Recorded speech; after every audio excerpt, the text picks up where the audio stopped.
Iran's leadership is in no better shape. Desperate and hiding, they've gone underground, cowering. That's what rats do.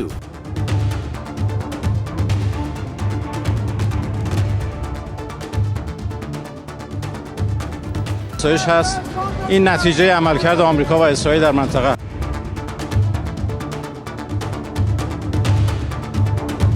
வணக்கம். சற்றுமுன் பார்த்த இந்த video promo ஒட்டுமொத்த America, ஒட்டுமொத்த Israel முகத்தில் கரியை பூசியிருக்கிறது. போர் என்றால் அதற்கு வீரத்தனம் வேணும். போர் என்றால் அதற்கான பேஷன் இருக்க வேண்டும். போர் என்றால் அதற்கான கரேஜ் இருக்க வேண்டும். வீரம் இல்லாத நபர்கள், கோழையாக இருக்கக்கூடிய நபர்கள் எப்படி தென்படுவார்கள் என்று இந்த பதிவில் நீங்க பார்க்க போறேன். ஒரு பக்கம் அமெரிக்கா, இஸ்ரேல், இன்னொரு பக்கம் ஈரான். யார் பொந்துக்குள் இருக்கிறார்கள், யார் தைரியமாக இந்த போரை நடத்தி வருகிறார்கள் என்கிற அந்த கேள்விக்கான விடயத்தை இன்னைக்கு நீங்க பார்க்க போறேன். டொனால்ட் ட்ரம்ப், பெஞ்சமின் நேத்தன்யாகு எந்த அளவில் உலகத்தை ஒரு மிகப்பெரிய சதிவலையில் சிக்க வைத்திருக்கிறார்கள், எந்த அளவில் இவர்களுடைய ஆர்மி நாட்டுப்பற்று இல்லாமலேயே ஏதோ அரைமனதாக இந்த போரை நடத்தி வருகிறார்கள். அதற்கு எதிராக ஈரான்ல இருக்கக்கூடிய தலைவர்கள் எந்த அளவில் தன்னுடைய நாட்டிற்காக உயிரை கொடுக்கக்கூட தயாராக இருக்கிறோம், மக்களுடன் நாங்க நிற்போம் என்கிற அந்த மெசேஜை எடுத்து காட்டியிருக்கிறார்கள். இதை நீங்க பார்க்க பிப்ரவரி 28 இந்த போர் தொடங்கிய நாள்ல இருந்து இன்னைக்கு வரை எந்த தரப்பு தைரியமாக நாட்டுப்பற்றுடன் போரிட்டு வருகிறது, அதை நீங்க கவனித்து பாருங்கள்.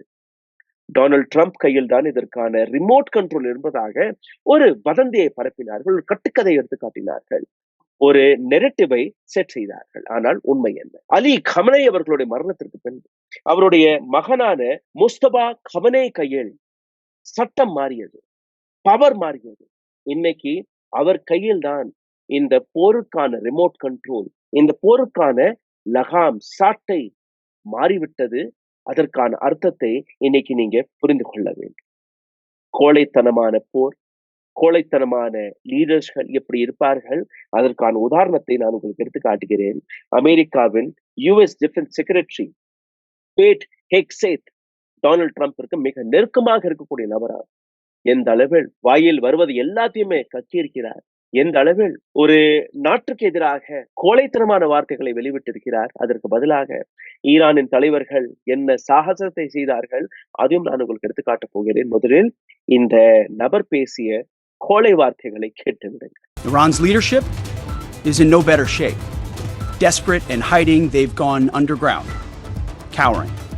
That's what rats do. உடல் வலிமையை உறுதி செய்யும் சிலாஜித், கவனத்தை மேம்படுத்தும் அஸ்வகந்தா மற்றும் உயிர் சக்தியை பெருக செய்யும் சஃபேடு முஸ்லி போன்ற இமயமலையின் உணவுப் பொருட்களை கொண்டு வந்து மிஸ்டர் பர்ஃபெக்ட் உருவாக்கப்பட்டுள்ளது. உங்கள் முழு குடும்பத்தின் ஆரோக்கியத்தை மா நேச்சுரல்ஸ் மூலம் உறுதி செய்திருங்கள். 100% இயற்கையான மூலிகை பொருட்கள் மூலம் உருவாக்கப்பட்ட மிஸ்டர் பர்ஃபெக்ட் மற்றும் மிஸ் பர்ஃபெக்ட் தலைமுறை தலைமுறையாக குடும்பங்களின் உடல் வலிமை, மன வலிமை மற்றும் மகிழ்ச்சியை பெருக செய்கிறது.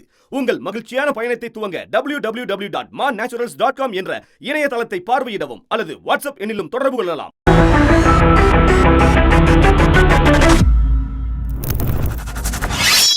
இவர் பேசுறதை நீங்க கேட்டீர்கள்ல, ஈரான்ல இருக்கக்கூடிய அனைத்து தலைவர்களுமே பொந்திற்குள் போய் ஒளிந்து விட்டார்கள். President, foreign minister, defence minister, security adviser, இது போன்ற அனைத்து தலைவர்களுமே பங்கர்ஸ்களில் போய் ஓடி ஒளிந்திருக்கிறார்கள். அந்த அளவில் ஈரானின் அனைத்தையுமே நாங்கள் அழித்து விட்டோம். 2 நாட்களுக்கு முன்பு டொனால்ட் ட்ரம்ப் கொடுத்த அதே வார்த்தை தான், நாங்க இந்த போரில் வெற்றி பெற்று விட்டோம் என்று. அதே வார்த்தையை ஒரு நெரட்டிவ் வழியாக இவர்கள் எடுத்து வைக்கிறார்கள். ஆனால் இந்த நபர் பேசிய அந்த கடைசி வார்த்தை, Iran's leadership is no better shape. ஈரானின் லீடர்ஷிப், அவர்களுடைய நிலை மிக மோசமாக இருக்கிறது. டெஸ்பரேட் அண்ட் ஹைடிங், அப்படியே பதறி போய் பொந்துக்குள் போய் ஒளியக்கூடிய வேலையை பார்த்திருக்கிறார்கள். they all have been underground like rat do. எப்படி எலி பொந்துக்குள் போய் ஒளிந்து விடுமோ அதே போன்றுதான் இவர்கள் ஒளிந்திருக்கிறார். ஆனால் ஒட்டுமொத்த அமெரிக்கா, இஸ்ரேலின் முகத்தில் கரையை பூசும்படி இன்னைக்கு ஈரானின் தலைவர்கள் ரோட்டில் இறங்கி மக்களுடன் மக்கள் அவர்களுடன் கை கொடுத்து அவர்களுடன் பேசி அந்த நாட்டு மக்களுடைய அந்த தைரியத்தை, தேசப்பற்றை, அந்த கரேஜை எப்படி எடுத்து காட்டியிருக்கிறார்கள், அதற்கான காட்சிகளை நீங்க பார்க்க வேண்டும். ஈரானின் பிரசிடென்ட் பகஷியான் ரம்ஜானின் கடைசி வெள்ளிக்கிழமை நேற்று பகஷியான் அவர்கள் எந்த அளவில் மக்களுடன் மக்களாய் ரோட்டில் எந்த விதமான பாதுகாப்பும் இல்லாமல் நடந்து போகும்போது மக்கள் தொட்டு பார்க்கிறார்கள், கை கொடுத்து பார்க்கிறார்கள், அவருடன் பேசுகிறார், செல்ஃபி எடுத்துக் கொண்டிருக்கிறார். எந்த இடத்திலுமே இந்த நாட்டில் போர் நடந்து கொண்டிருக்கிறது, அந்த உணர்வு கூட உங்களுக்கு தெரியும். ஒரு நாட்டுடைய பிரசிடென்ட் எந்த அளவில் சகசமாக மக்களுடன் பழகி கொண்டிருக்கிறார், அதை நீங்க பார்க்க வேண்டும். இன்னொரு காட்சி வெளிவந்தது. பிரசிடென்ட் மட்டுமல்ல, இந்த நாட்டின் foreign minister wanted by Mossad and Israel, இவருடைய தலைக்கு பல கோடி ரூபாயை விலை பேசி வைத்திருக்கிறது இஸ்ரேல்.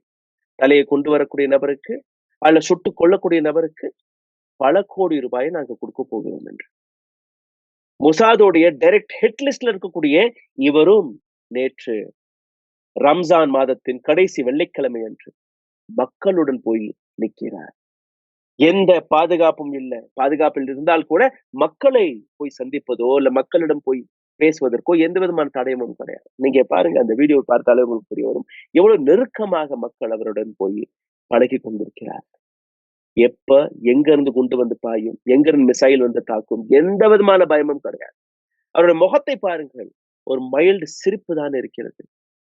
எந்த விதமான தைரியம் இது, எந்த விதமான தேசப்பற்று இது, இதை புரிந்து கொள்வதற்கு அமெரிக்காவாலும் முடியாது, இஸ்ரேலாலும் முடியாது. உலகத்தில் இருக்கக்கூடிய எந்த தலைவரும் இந்த அளவில் ரிஸ்க் எடுத்து மக்களுடன் போய் நிற்பார்களா என்கிற அந்த கேள்வியை சிந்தித்து பாருங்கள். இவர் மட்டுமல்ல, CIA சென்ட்ரல் இன்டெலிஜென்ஸ் ஏஜென்சி அமெரிக்காவால் இஸ்ரேலால் மிக பெரிய அளவில் தேடப்படக்கூடிய இன்னொரு நபர், செக்யூரிட்டி பாஸ் அலி லாரிஜான், அலி கம்னை அவருடைய மிக நெருக்கமாக இருக்கக்கூடிய நபர். இவர்தான் ஒட்டுமொத்த ஸ்ட்ராட்டஜியை இம்ப்ளிமெண்ட் செய்யக்கூடிய நபர். உண்மையில பார்த்தீர்கள்னா அலி கம்னை அவர்கள் என்னெல்லாம் கூறிவிட்டு சென்றாரோ அந்த அனைத்தையுமே இம்ப்ளிமெண்ட் செய்யக்கூடிய ஒரே நபர் Ali Larijani. Ali Larijani Mustafa கமனையுடைய ரைட் ஹேண்டாக பார்க்கப்பட்டார். இவரையும் தேடிக்கொண்டிருக்கிறது அமெரிக்கா மற்றும் இஸ்ரேல். இவர் என்ன செய்தார்? இவரும் அதே ரம்ஜான் மாதத்தின் கடைசி வெள்ளிக்கிழமை அன்று மக்களை போய் சந்திப்பது மட்டுமல்லாமல் மக்களுடன் போய் நிக்கக்கூடிய வேலையை பார்க்கிறார். அதாவது publicly they have been giving interviews, they have been seen meeting people, shaking hands, taking selfies. Do you really think that what America is saying?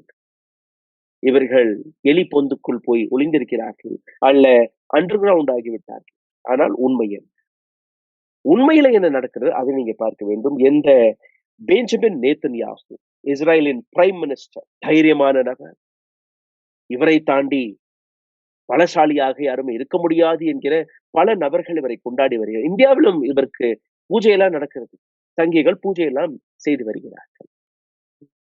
நேத்தன்யாகுடைய நிலையை நீங்க பார்த்தீர்கள்னா இவருடைய கடைசி பப்ளிக் அப்பீரியன்ஸ் இன்னையிலிருந்து கிட்டத்தட்ட ஒரு 8-9 நாட்களுக்கு முன்பு கடைசியாக இவரை ஒரு மருத்துவமனையில் இன்ஜர்ட் மக்களை, அடிபட்ட மக்களை போய் சந்திப்பதாக பார்த்தார்கள். அதற்கு பின்பு இவர் எங்க இருக்கிறார் யாருக்குமே தெரியாது. வீடியோக்கள் மட்டும் வெளிவருகிறது. அந்த வீடியோவும் AI ஜெனரேட்டட் வீடியோ. உயிருடன் இருக்காரா இல்லையா, எங்க இருக்கிறார் யாருக்குமே தெரியாது. எங்க இருக்கிறார்னா ஒரு பங்கர்ல போய் ஒளிந்து கொண்டு அந்த பங்கர்ல இருந்து ஆப்ரேட் செய்யக்கூடிய வேலையை பாருங்க. Now you decide யார் மனதில் தேசப்பற்று அதிகமாக இருக்கிறது, யார் தைரியமாக இருக்கிறார், இந்த போரில் யார் வெயிட்டாக இருக்கிறார், யார் பங்கரில் ஒளிந்து கொண்டு இருக்கிறார், அனைத்துமே உங்களுக்கு புரிந்துவிடும். ஈரானின் பிரசிடென்டாக இருக்கட்டும், டாப் செக்யூரிட்டி பாஸாக இருக்கட்டும், ஃபாரின் மினிஸ்டராக இருக்கட்டும், நேற்று அனைவருமே ரோட்டில் இறங்கி மக்களுடன் போய் நின்றதை ஒட்டுமொத்த உலகமே வியந்தார். Who is heavier in this war? யாருடைய பலம் இந்த போரில் அதிகமாக தெரிகிறது? அமெரிக்கா கையில் இருக்கலாம் மிசைல், அமெரிக்கா கையில் இருக்கலாம் போர் விமானங்கள், போர் கப்பல்கள். ஆனால் அமெரிக்காவிடம் இந்த தைரியம் இருக்கிறதா? இஸ்ரேலிடம் இந்த தைரியம் இருக்கிறதா? The real passion and motivation America Israel ராணுவத்திடம் இருக்கிறார்கள் என்று நீங்க பார்த்தீர்கள்னா ஒரு துளி கூட கிடையாது. Now you decide who is heavier. இந்த பதிவில் இன்னும் ஆழமாக உங்களை கூட்டிச் செல்வதற்கு முன்பு ஒரு சிறிய கோரிக்கை. உங்களுடைய சேனலை மிகப்பெரிய அளவில் தொடர்ந்து முடக்கக்கூடிய வேலையை பார்த்திருக்கிறார்கள். இதನ್ನು மீட்டெடுப்பதற்காக உங்களுடைய சிறிய உதவி தேவைப்படுகிறது. நீங்க செய்ய வேண்டிய ஒரு சில சாதாரணமான விஷயங்கள். இந்த வீடியோவை பார்த்துக் கொண்டிருக்கும் போதே ஹாய் ஹலோ வணக்கம், உங்களுடைய கேள்விகள் கருத்துக்களை கீழே கமெண்ட் பாக்ஸில் எழுதுங்கள். இதை தாண்டி இந்த வீடியோவை பகிர்வதற்காக லைக் ஷேர் சப்ஸ்கிரைப் பட்டனை தட்ட மறக்காதே. அதையும் தாண்டி பொருளாதார ரீதியாக எங்களை சப்போர்ட் செய்ய நினைக்கக்கூடிய நபர்கள் அருகில் இருக்கக்கூடிய QR கோடை ஷேர் செய்து உங்களால் முடிந்த உதவியை தெரிவிக்கலாம்.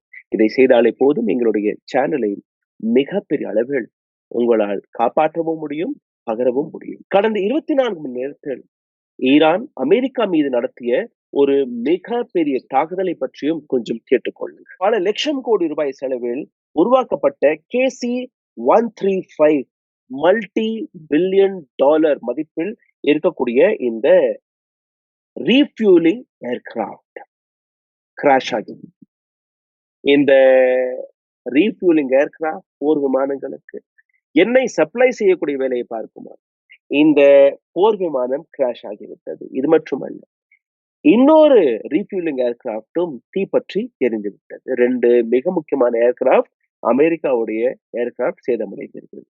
இதை தாண்டி அமெரிக்காவின் ஒரு மிக திமிராக அவர்கள் எந்த போர்க்கப்பல்கள் எடுத்துக்காட்டுவார்களோ USS ஆப்ரஹாம் லிங்கன், இதன் மீது ஈரானின் மிசைல்கள் போய் தாக்கியிருக்கிறது.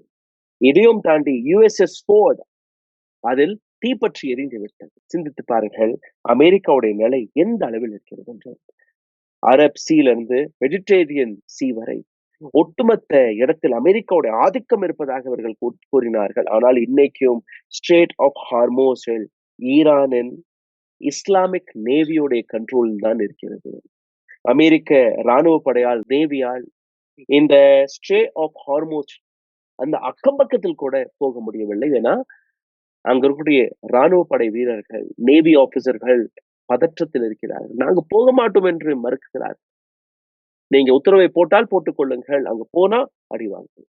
ஏன்னா ஒட்டுமொத்த ஸ்ட்ரேட் ஆஃப் ஹார்மோஸில் கீழே மைன்ஸ்களை விரித்திருக்கிறது, அந்த பயம். 2வது, இந்த ஒட்டுமொத்த விஷயத்தில் அமெரிக்க ராணுவ படை மனதில் அந்த தைரியம் கிடையாது, தேசப்பற்று கிடையாது. யாருக்காக இந்த போரில் நாம குதிக்க வேண்டும் என்கிற அந்த கேள்வியும் இருக்கிறது. President, foreign minister, top security boss அனைவருமே அண்டர் கிரவுண்ட்ல இருக்கிறார்கள் என்று கூறினார்கள். இப்போ அனைவருமே வெளியே சாதாரணமாக நீங்க பார்க்கும்போது, தொடக்கத்தில் இந்த வீடியோவை நான் பார்த்தபோது அது ஒரு AI ஜெனரேட்டட் வீடியோவாக இருக்கலாம், இதெல்லாம் உண்மையாக இருக்க முடியாது என்று நான் நினைத்தேன். ஆனால் அதை ஆழமாக ரிசர்ச் செய்து பார்க்கும்போது தான் எனக்கு புரிய வந்தது, இந்த அனைத்து தலைவர்களுமே உண்மையிலேயே இந்த அளவில் வெளியே வந்து தன்னுடைய மக்களுடன் போய் நின்றதே ஒரு மிகப்பெரிய அந்த அந்த நாட்டின் ராணுவத்துடைய உற்சாகத்தை பாருங்க, தைரியத்தை நீங்க இதற்கு மேல் பாருங்க. எங்களுடைய டாப் செக்யூரிட்டி, எங்களோட டாப் லைன்ல இருக்கக்கூடிய லீடர்ஷிப்பே ரோட்ல இறங்கி மக்களுடன் போய் நிற்கும் போது நாங்க அந்த நாட்டுக்கு என்னெல்லாம் செய்ய முடியும் என்கிற அந்த விஷயம் எவ்வளவு பெரிய விஷயம் நீங்க பாருங்க. இந்த இடத்தில் எதற்காக இவர்கள் இப்படி செய்தார்கள்? இவர்களுக்கு பயம் கிடையாதா? உயிர் பயம் கிடையாதா? கிடையாது. எந்த நாடு கடந்த 15-20 ஆண்டுகளா இதே போன்ற ஒரு போருக்கு ப்ரிப்பரேஷன் செய்து வந்ததோ, இதே போன்ற ஒரு போரை எதிர்பார்த்து வந்தார்களோ, அந்த நாட்டுடைய தலைவர்கள், அந்த நாட்டுடைய பிரசிடென்ட் மக்களுடன் போய் தான் நிற்பார். அந்த நாட்டுடைய டாப் செக்யூரிட்டி பாஸ் மக்களுடன் போய் தான் நிற்பார். அந்த நாட்டுடைய ஃபாரின் மினிஸ்டர் அவரும் மக்களுடன் போய் தான் நிற்பார். எப்படி? அது நீங்க கேளுங்க. ஒரு நாட்டுடைய commander in chief, supreme leader, அவரையே கொன்று விட்டார்கள், நாடு சிதைந்து போகும் என்று ஒரு கற்பனை கதையில் இருந்தார்கள் அமெரிக்கா மற்றும் இஸ்ரேல். என்ன நடந்தது? இந்த நபரை கொன்ற அடுத்த 1 மணி நேரத்தில் ஈரான் பதிலடி கொடுத்தது. அன்னைக்கு இரவுல இருந்து ஈரான் கொடுக்கக்கூடிய பதில், ரிட்டாலியேஷன் எந்த அளவில் அமெரிக்கா மற்றும் இஸ்ரேலை பேக்ஃபுட்டில் தள்ளி இருக்கிறது நீங்க பார்த்தீர்கள்னா, அதற்கான தைரியத்திற்கான காரணம் அடுத்தடுத்து இருக்கக்கூடிய 4-5 லேயர்ஸ் ஆஃப் லீடர்ஷிப். ஒரு நபர் போனால் அடுத்த லீடர், அந்த நபர் போனால் அடுத்த லீடர், அந்த நபர் போனால் அடுத்த லீடர். பிரசிடென்ட் போனால் இன்னொரு பிரசிடென்ட் தயாராக இருக்கிறார். ஃபாரின் மினிஸ்டரை கொண்டீர்கள்னா இன்னொரு ஃபாரின் மினிஸ்டர் தயாராக இருக்கிறார். செக்யூரிட்டி பாஸை நீங்க கொண்டீர்கள்னா அடுத்த செக்யூரிட்டி பாஸ் தயாராக இருக்கிறார். அப்போ அடுத்த லீடர்ஷிப் ஒரு நாட்டில் தயாராக இருக்கும்போது அந்த நாட்டுடைய பப்ளிக் மொரால் எந்த அளவில் பூஸ்ட் ஆகும், எந்த அளவில் மக்கள் அந்த நாட்டு தலைவர்களுடன் போய் நிற்பார்கள். நீங்க ராணுவத்தை அடிக்கலாம், தலைவர்களை அடிக்கலாம், மக்களுடைய அந்த தைரியத்தை கொள்ள முடியுமா? இந்த நாட்டின் இன்னொரு சீக்ரெட்டை எடுத்து காட்டுகிறேன். 2 கோடி இளைஞர்கள், ராணுவ பயிற்சி பெற்ற நபர்கள், அனைத்து நபர்களுமே கையில் ஆயுதத்தை எடுக்கும் போது அமெரிக்கா, இஸ்ரேல் போன்ற எத்தனை நாடுகள் வந்தாலும் சந்திப்போம் என்கிற அந்த தைரியத்தை அவர்கள் எடுத்து காட்டுவார்கள். இன்னொரு பக்கம் எந்த நாட்டில் பிரிப்பரேஷன் கிடையாது, எந்த நாட்டு தலைவர்கள் கோழையாக இருப்பார்களோ அந்த நாட்டு தலைவர்களுடைய முகம் இப்படித்தான் இருக்கும். டொனால்ட் ட்ரம்ப், இஸ்ரேலின் பிரைம் மினிஸ்டர் நேத்தன்யாகு போன்ற ஒரு பேனிக் அண்டர் கிரவுண்ட்ல போய் பங்கர்ல போய் ஒளிந்திருக்கிறது. ஒயிட் ஹவுஸ்ல உட்கார்ந்து கொண்டு சவுட்டால் பேசுவோம், வாயில வர்றதெல்லாம் பேசுவது, பொய்களை பேசுவோம். நாங்க வெற்றி பெற்று விட்டோம், எங்களுக்கு இந்த போரில் இதற்கு மேல் தாக்குவதற்கு எதுவும் மீதம் இல்லை, ஈரான் ஃபுல்லாவே அழிஞ்சு போச்சு பாருங்க. This is what Iran is. Can you attack this leadership? No, you can't. Ali Larijani, Abbas Araghchi எப்பவுமே கூலாக இருப்பார். இது போன்ற பல்வேறு நபர்கள் ரோட்டில் இறங்கி பேசியது மட்டுமல்ல, இன்டர்வியூ கொடுக்கும் போது அவர்களுடைய முகத்தில் எந்த விதமான பியரும், எந்த விதமான பதற்றத்தையும் பயத்தையும் எங்களால் பார்க்க முடியவில்லை. இன்னொரு நாடு, எங்க நாட்டில் டோம் இருக்கிறது, ஆகாயத்திலிருந்து யாருமே எங்களை தாக்க முடியாது, எங்க நாட்டில் காக்கா கூட பறக்க முடியாது, எங்க நாட்டை தாண்டி வேற யாராலையுமே எங்க நாட்டை ஜெயிக்க முடியாது. இது போன்ற கட்டுக்கதைகளை கற்பனையில் இருந்த நேத்தன்யாகு எங்க இருக்கிறார்? இன்னைக்கும் பங்கரில் ஒளிந்து கொண்டு. Why is Netanyahu not coming out then? தைரியமான நபர் தானே, வெளியில வரலாமா இல்லையா? வெளியில வந்து தன்னுடைய மக்களை சந்திக்கலாமா இல்லையா? Does he not trust Israel Air Force? அவருடைய டோம், இஸ்ரேல் ஏர்ஃபோர்ஸ் எல்லாம் நம்ப முடியவில்லையா? இஸ்ரேல் டிஃபென்ஸ் ரடார் சிஸ்டம் அனைத்துமே டெஸ்ட்ராய் ஆகிவிட்டது. உண்மை எதுதான். இஸ்ரேலுடைய அனைத்து air defence system, radar system, மற்ற பாதுகாப்பு வளையம் எல்லாமே இன்னைக்கு டேமேஜ் நிலையில் இருக்கிறது, எல்லாமே அழிந்து போய்விட்டது. அதனால்தான் இது போன்ற தலைவர்கள் இன்னைக்கு அண்டர் கிரவுண்ட் ஆகிவிட்டார்கள். இந்த நபரை யாராலையுமே பார்க்க முடியும். மார்ச் 11ஆம் தேதி ஹஸ்புல்லா 100க்கும் மேற்பட்ட மிசைல்ஸ்களை இஸ்ரேல் மீது தாக்கியது. வெறும் 50 மிசைல்ஸ்களை கூட அவர்களால் இன்டர்செப்ட் செய்ய முடியவில்லை. இதுதான் இஸ்ரேலுடைய உண்மையான நிலை. நேத்தன்யாகுடைய வீடு தாக்கப்பட்டது, அவருடைய ஆபீஸ் தாக்கப்பட்டது. நேத்தன்யாகு தன்னுடைய சொகுசு வாழ்க்கைக்காக ஒரு அந்தரங்க மாளிகையும் கட்டி வைத்திருக்கிறார். செசேரியா என்கிற இந்த இடம், அங்கேயும் தாக்குதல் நடந்தது. லெபனான்ல இருந்து இந்த தாக்குதல் நடந்திருக்கிறது. சிந்தித்து பாருங்கள் எந்த அளவில் Israel, America supreme leader Khamenei அவர்களை கொன்றதுக்கு பின்பு ஒரு கற்பனையில் வாழ்ந்தார்களோ, இப்போ முஸ்தபா கமேனி கையில் ஒரு போருடைய சாட்டை, அந்த போருடைய கண்ட்ரோல் போனதற்கு பின்பு எப்படி அனைத்துமே மாறிவிட்டது என்று இன்னொரு கேள்வியும் வெளிவருகிறது. முஸ்தபா கமேனியை இவர்கள் அடித்து விட்டார்கள், கொன்று விட்டார்கள், ரொம்பவே சீரியஸாக இருக்கிறார். இன்னும் ஒரு சில நாட்களில் அவருடைய கதையை முடிந்துவிட்டது. இதை பற்றி எங்களுடைய சோர்சஸ்களிடம் நாங்கள் விசாரித்த போது நிச்சயமாக முஸ்தபா கமேனி தாக்கப்பட்டார். காலில், முக்கியமாக காலில் அடிபட்டது. ஆனால் உயிர் போகும்படி அவருக்கு காயங்கள் அடிபட்டதா? கிடையாது. He is healthy. He is controlling the entire war. He is in a safe zone. அங்க இருக்கக்கூடிய எங்களுடைய சோர்சஸ்கள் எடுத்து வைக்கக்கூடிய அந்த பதிலை நீங்க கேட்டீர்கள்னா, நேற்று முஸ்தபா கமேனி ஒரு ஸ்டேட்மெண்ட்டையும் கொடுத்திருக்கிறார். அந்த ஸ்டேட்மெண்ட்டை படித்து பார்க்கும்போது அவருடைய தகப்பனார் அலி கமனை அவர்கள் அவருடைய டெட் பாடி அவர் போய் பார்த்தபோது அப்படியே 5 விரல்களையுமே அப்படி ஒன்றாக பிடித்திருந்தாரா, அந்த தைரியத்தை எடுத்து காட்டினாரா. அந்த அளவில் நுணுக்கமான விஷயங்களை இவர் நேற்று பேசியிருக்கிறார். எந்த விதமான ஃபேட்டல் இன்ஜுரியும் இவருக்கு இல்லை. இவர் ரொம்பவே சேஃபாகவும் ஹெல்த்தியாகவும் இருக்கிறார். இதை தாண்டி நீங்க பார்த்தீர்கள்னா, முஸ்தபா கமேனி கையில் இந்த ஒட்டுமொத்த போர் அவர் கையால் தான் ஆபரேட் செய்யப்படுகிறது. அதாவது அவர் எடுத்து வைக்கக்கூடிய கண்டிஷன்ஸ்கள் தான் இன்னைக்கு உலகமே பார்த்து வருகிறது. டொனால்ட் ட்ரம்ப்புக்கு எந்த விதமான நிலைப்பாடும் கிடையாது. டொனால்ட் ட்ரம்ப் கையிலிருந்து இந்த போர் என்னைக்கோ நழுவி விட்டதனால் தான் டொனால்ட் ட்ரம்ப் தன்னை காப்பாற்றிக் கொள்வதற்காக பொய்களை, கட்டுக்கதைகளை எடுத்து காட்டி வருகிறார். காரணம் என்ன? ஒரு நாட்டுடைய கலெக்டிவ் லீடர்ஷிப், ஈரானுடைய collective leadership under the leadership of Mustafa Khamenei இந்த போருக்கான ஒரு மிகப்பெரிய பதிலடியை கொடுக்கும்போது எதுவுமே புரியாத, எதற்காக இந்த போரில் குதித்தோம் என்ற அந்த காரணம் கூட தெரியாத ஒரு நபர் டொனால்ட் ட்ரம்ப். ஒவ்வொரு நாளும் இன்னைக்கு இரவு கயாமத் கி ராத், இன்னைக்கு இரவு இவர்களை நாங்கள் அழித்து விடுவோம், இன்னைக்கு இரவு இவர்களை நாங்கள் அழித்து விடுவோம். ஆனால் எதுவுமே செய்ய முடியவில்லை. காரணம் என்ன? இந்த நாட்டுடைய ராணுவம், இந்த நாட்டுடைய ராணுவத்தை நீங்க பார்த்தீர்கள்னா கையில் ஃபைட்டர் ஜெட்ஸ் இருக்கிறது, சூப்பர் ஆர்மின்னு சொல்றார்கள், கையில் அன்மேட்ச்டு வெப்பன்ஸ் இருக்கிறது. ஆனால் கூட ராணுவம் பேக்புட்ல 150க்கும் மேற்பட்ட ராணுவ படை குவைத்ல இருந்தது. குவைத்ல பயங்கர கேஷுவாலிட்டியுடன் அவர்களை மருத்துவமனையில் அனுமதிக்கிறார்கள். அதாவது அமெரிக்க ராணுவ படை பற்றி பேசுகிறேன்.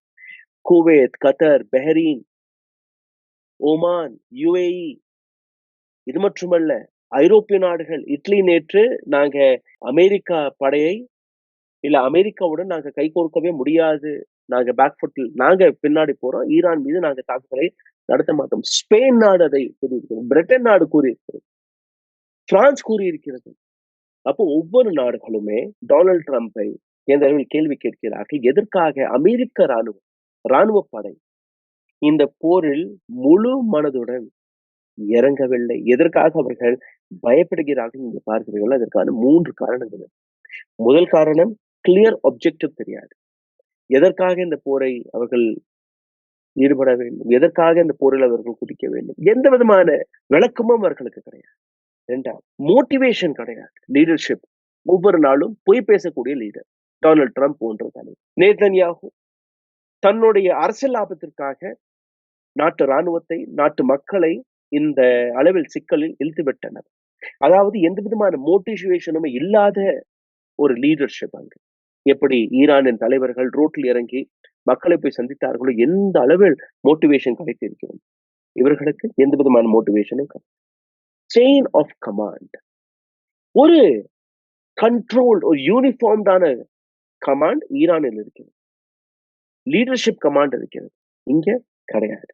வீர மரணம் அடைவதற்கான அந்த பேஷன் தேவை. நாட்டுக்காக உயிரே கொடுப்பேன் என்று கூற முடியும். ஈரானிடம் அது இருக்கு, அமெரிக்காவிடம் இருக்கா? எதற்காக இந்த போர் எங்களுக்கு தேவையா என்கிற கேள்வியோடு தான் அந்த ராணுவ வீரர்கள் அங்க களத்தில் இறங்கியிருக்கிறார்கள். ஆப்ஜெக்டிவ் தெரியாது. அமெரிக்காவிற்கு என்ன கிடைக்கும் தெரியாது. அமெரிக்க மக்களுக்கு என்ன லாபம் தெரியாது. But you have to fight. இது போன்ற சிச்சுவேஷனில் எப்படி ஒரு நாட்டு மக்கள், நாட்டு ராணுவம் தலைவருடைய பேச்சை கேட்கும்? அந்த நிலையில் தான் இன்னைக்கு டொனால்ட் ட்ரம்ப் மற்றும் நேதன்யாகு சிக்கிக் கொண்டிருக்கிறார். இன்னொரு பக்கம் நீங்க பார்த்தீங்கன்னா சென்ட்காம், கத்தர்ல இருக்கக்கூடிய சென்ட்காம், $1.1 பில்லியன் ரெடார் இந்த இடத்தில் பொருத்தப்பட்டது. அதை டெஸ்ட்ராய் செய்து விட்டார்கள். இந்த ரெடார் டெஸ்ட்ராய் செய்த பின்பு ஒட்டுமொத்த சென்ட்ரல் கமாண்டே டெஸ்ட்ராயர் ஆனது. கத்தார்ல இருந்து எந்த விதமான இதே போன்ற நார்த் கமாண்ட், சவுத் கமாண்ட், இது வந்து சென்ட்ரல் கமாண்ட்.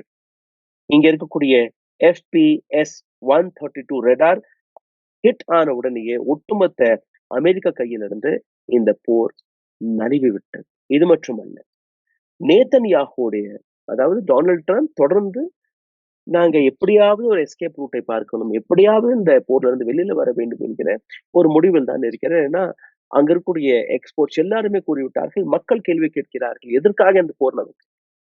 ஆனால் நேதன்யாகு ஒரு ஐடியா வேற. Netanyahu wants a different thing. So there is a conflict. Netanyahu wants ஈரானுடைய மிசைல் சிஸ்டம் முற்றிலுமே அழிக்கப்பட, 2வது 3வது லீடர்ஷிப் எல்லாரையும் அழித்ததற்கு பின்பு இந்த போரை முடிக்கலாம், அதுவரை இந்த போர் நீடிக்கட்டும் என்கிற அந்த விஷயம். டொனால்ட் ட்ரம்ப் உடைய ஓவல் ஆபீஸ் கொடுத்த பதில், Trump has no mind to continue this war. ட்ரம்பிற்கு இந்த போரை கண்டினியூ செய்வதற்கு விருப்பமே கிடையாது. அதே நாள் ஈவினிங் பார்த்தீர்கள், no no no he does, Trump will continue with this war. குழப்பத்தை பாருங்கள். அமெரிக்கா அரசாங்கத்துடைய பதில் ஒவ்வொரு நிமிஷத்திற்கும் மாறி மாறி வருகிறது. we are fighting, we will destroy them tonight. இன்னைக்கு நைட்டே அவர்களை நாங்க முடித்து விடுவோம். அமெரிக்கா கொடுக்கக்கூடிய பதில். ஆனால் இதுவரை என்ன நடக்கிறது? நியூயார்க் டைம்ஸ், சிபிஎஸ், CNN, அமெரிக்காவில் இருக்கக்கூடிய ஊடகங்கள் உண்மைகளை எடுத்துக்காட்டும் போது அரசாங்கம் அந்த ஊடகங்கள் மீது இவர்கள் வதந்திகளை பரப்புகிறார்கள், ஃபேக் நியூஸஸ்களை கொடுக்கிறார்கள் என்று அவர்கள் மீது தாக்குதல். டொனால்ட் ட்ரம்ப் இந்த இடத்துல நீங்க பார்த்தீர்கள்னா, டொனால்ட் ட்ரம்பால் இஸ்ரேலுக்கு எதிராக ஒரு துளி கூட காய்களை நகர்த்த முடியும். காரணம் என்ன? டொனால்ட் ட்ரம்ப் இன்னைக்கு அந்த பதவியில் அமர்ந்ததற்கான காரணம் ஜூயிஷ்களுடைய பணம் தான், ஜூயிஷ்களுடைய லாபி. டொனால்ட் ட்ரம்ப்புடைய எலெக்ஷன் கேம்பெயினில் மிகப்பெரிய அளவில் பணத்தை செலவழித்த நபர்கள் இதே ஜூயிஷ் லாபியை சார்ந்த நபர்கள். அவர்களை இவரால் எதிர்க்க முடியவில்லை. டொனால்ட் ட்ரம்ப் காசாவில் எப்படி ரியாக்ட் செய்தார், எந்த அளவில் இப்போ ஈரான் விஷயத்தில் ரியாக்ட் செய்கிறார், அனைத்திற்கு பின்னாடி இன்னொரு காரணமும் இருக்கிறது. ஜெஃப்ரி எப்ஸ்டீன்ஸ் ஃபைல், மொசாத் கையில் டொனால்ட் ட்ரம்ப் உடைய பல ஃபைல்ஸ்கள் சிக்கிவிட்டது. அதை வைத்தும் பிளாக்மெயில் செய்து கொண்டிருக்கிறார்கள். இப்போ இந்த ஒட்டுமொத்த விஷயத்தை ஒரு தெளிவான ஒரு விளக்கத்தை நீங்க கேட்டீர்கள்னா, இந்த போருக்கான எந்த விதமான கிளாரிட்டியும் கிடையாது, எந்த விதமான கிளியர் ஆப்ஜெக்டிவ் ஆஃப் அமெரிக்காவும் கிடையாது. இந்த போரில் அட்வான்டேஜ் யாருக்குன்னு நீங்க பார்த்தீர்கள்னா, நிச்சயமாக இந்த தருணத்தில் முஸ்தபா கமேனி மற்றும் ஈரானுக்கு தான் ஒரு மிகப்பெரிய லாபம் இருக்கிறது.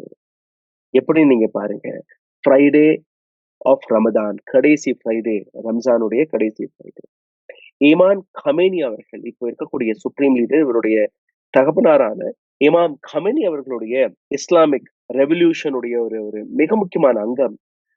அவர் கொடுத்த விஷயம் அல் அக்ஸா மஸ்ஜித் மற்றும் பாலஸ்தீனை நாம் இன்னைக்கு கொண்டாடுவோம். அதன்படி எல்லா தலைவர்களுமே பாலஸ்தீன் அல் அக்ஸா மசூதியை கொண்டாடுவதற்காக அவர்கள் களத்தில் இறங்கி இருக்கிறார்கள். இந்த ஒட்டுமொத்த விஷயத்தில் டொனால்ட் ட்ரம்ப்புடைய நிலை, நேதன்யாகுடைய நிலை, ஈரானுடைய நிலை நீங்க புரிந்திருப்பீர்கள். யார் எலி கூண்டில் இருக்கிறார்கள், எலி பொந்துக்குள் புகுந்திருக்கிறார்கள், யார் தைரியமாக மக்களுடன் போய் தன்னுடைய நாட்டிற்காக உயிரே போனால் கூட பரவாயில்லை, நாங்க எங்க நாட்டு மக்களுடன் நிக்கிறோம் என்கிற மெசேஜை எடுத்து காட்டியிருக்கிறார்கள் என்று உங்களுக்கு புரிந்திருக்கும். இப்போ உலகத்திற்கு முன்பு அவர்கள் எடுத்து வைத்த 3 கோரிக்கைகள், இதை சரிபார்க்காத வரை இந்த போரிலிருந்து நாங்க பின்தாங்க மாட்டோம், கடைசி மூச்சு வரை நாங்க போரிட போகிறோம் என்று கூறியிருக்கிறார்கள். முதல் விஷயம், எங்களுடைய லீகல் ரைட்ஸ்களை இன்டர்நேஷனலி அதை அக்செப்ட் செய்யணும், அதற்கான அங்கீகாரத்தை கொடுக்கணும். எங்களுடைய சட்டப்படி எங்களுக்கு கிடைக்கக்கூடிய அந்த அதிகாரங்கள், உரிமைகள், இதை உலகம் ஏற்றுக்கொள்ளணும். ஈரானுடைய முதல் கோரிக்கை. ஈரானுடைய இரண்டாவது கோரிக்கை, இந்த போரில் எங்க நாட்டிற்கு ஏற்பட்ட நஷ்டத்தை அமெரிக்கா இஸ்ரேல் சரி கட்ட வேண்டும், காம்பன்சேஷன் எங்களுக்கு தேவை. மூன்றாவதாக, உலக நாடுகள் முன்வந்து இதற்கு மேல் இது போன்ற கோழைத்தனமான தாக்குதல் எங்கள் மீது நடக்காது, எப்பவுமே எங்களுக்கு பாதுகாப்பு கிடைக்கும் என்கிற அந்த ஒப்பந்தத்தில் நீங்க கையெழுத்து போட்டீர்கள்னா நாங்க இந்த போர்ல இருந்து வெளியேறுவோம், ஸ்ட்ரெய்ட் ஆஃப் ஹார்மோஸை நாங்க திறந்து விடுவோம். இல்லை என்றால் நாங்க போரிடுவதற்கு தயாரா, கடைசி மூச்சு வரை நாங்க போரிடுவோம். 9 கோடி மக்கள் வசிக்கக்கூடிய ஒரு நாடு, அந்த நாட்டின் தலைவர்களுடைய தைரியத்தை நீங்க பார்த்தீர்கள், ராணுவ படை வீரர்களுடைய தைரியத்தை நீங்க பார்த்து வருகிறீர்கள், மக்களுடைய அந்த ஒற்றுமையையும் இன்னைக்கு நீங்க பார்த்து விட்டீர்கள். இந்த நாட்டை தோற்கடிக்க முடியுமா என்கிற அந்த கேள்விக்கான விடயம் உங்களுக்கு புரிந்திருந்தால் கீழே கமெண்டில் எழுதிவிடுங்க. நன்றி, வணக்கம். ஊடகம் கார்ப்பரேட் அரசியல்வாதிகளின் கைப்பாவையாக அடிமைகளாக இருந்தது போதும், இனி சாட்டை எடுத்து சுழற்றும் நேரம் வந்துவிட்டது. ஊடகம் பொதுமக்களாகிய உங்களுக்காக, உங்களாலேயே இயக்கப்பட வேண்டும். ஊடக சுதந்திரத்திற்காக உங்களின் பங்களிப்பை இன்றே அளித்திடுங்கள்.